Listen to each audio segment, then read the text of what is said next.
सतनाम सत साहेब। प्रिय बंधुओं, सभी को शिवरात्रि की हार्दिक शुभकामनाएं।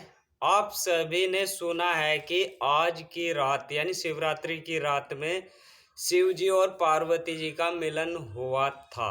ऐसी मान्यता है, शास्त्रों में भी वर्णित है। और आप सभी इस पर्व को बड़ी धूमधाम से मनाते हैं और मनानी भी चाहिए। यानी जो इसका एक आधार है, आध्यात्मिक मार्गदर्शन जो यह पर्व करता है, उसके अनुसार यदि आप शिवरात्रि का त्यौहार मनाएंगे तो आप अपने लक्ष्य को प्राप्त करेंगे।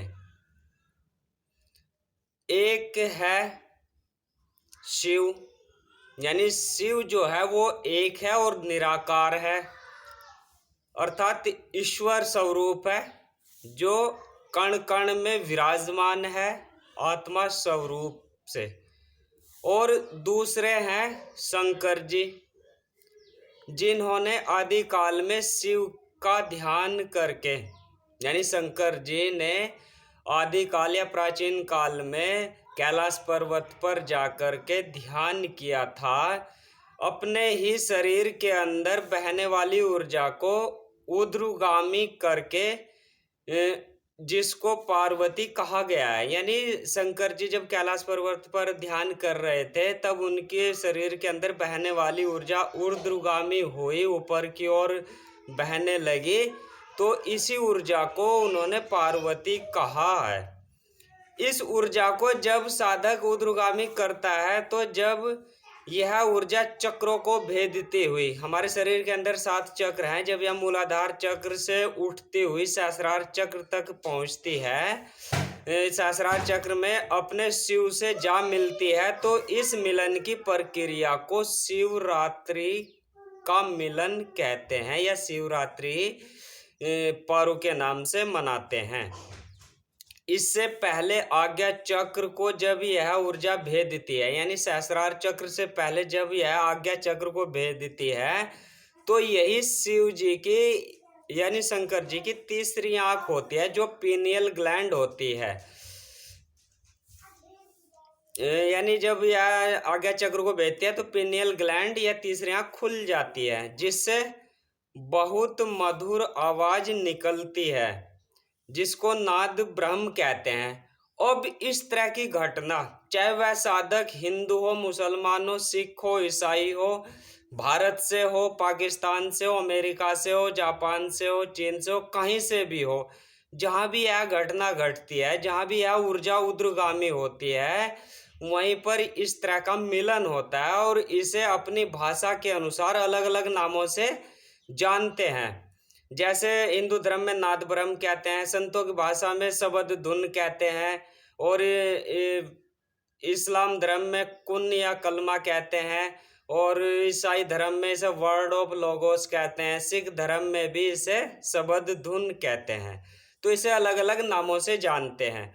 और जब सहस्रार चक्र 7वें चक्र पर पार्वती रूपी ऊर्जा अपने शिव से मिलती है तो एक महान प्रकाश उत्पन्न होता है। इसे भी अब सभी धर्मों में अलग अलग नाम से जाना जाता है,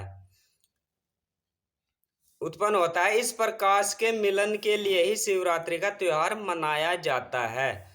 प्रिय बंधुओं, आप ऐसा भी मनाइए, लेकिन यानी इस तरह से भी पर्व को मनाइए, लेकिन अपने शरीर में बहती हुई ऊर्जा रूपी पार्वती जी का मिलन अपने शरीर में उपस्थित शिव से कब कर रहे हो। यानी कहने का तात्पर्य यही है, या हमारा जो महाशिवरात्रि का पर्व है वह यही संदेश देता है कि तुम लोग भी अपने शरीर के अंदर बहती ऊर्जा रूपी पार्वती का मिलन अपने ही शरीर के अंदर विराजमान शिव तत्व से करिए। तो कब कर रहे हो, आपकी क्या तैयारी है, यानी आपकी इसके प्रति, इस मिलन के प्रति क्या तैयारी है। यह शिवरात्रि की घटना आपके साथ भी घट सकती है। आप अपनी शिवरात्रि की घटना का आनंद मनाइए, स्वयं महसूस करिए।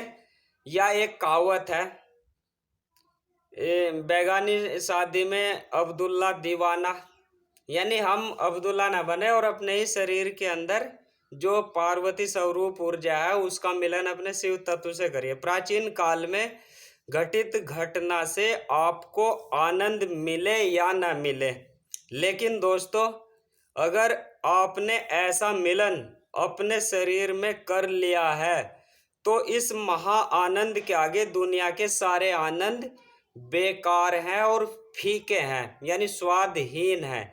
यह महा आनंद है और परमानंद है।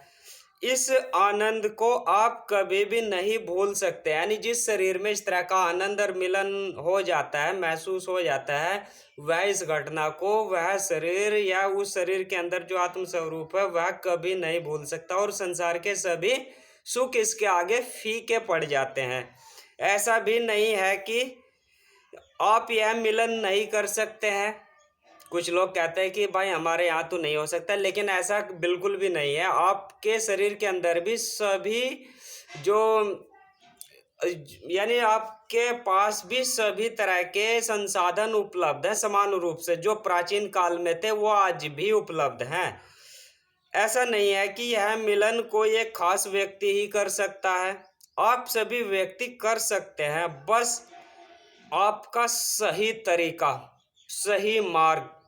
सही मार्गदर्शक आपको चुनना है और आपकी तैयारी बिल्कुल सही और सटीक होनी चाहिए। बस फिर आपके पास भी यह मिलन हो सकता है और आप भी महाआनंद को प्राप्त हो सकते हैं। सतनाम सत साहिब।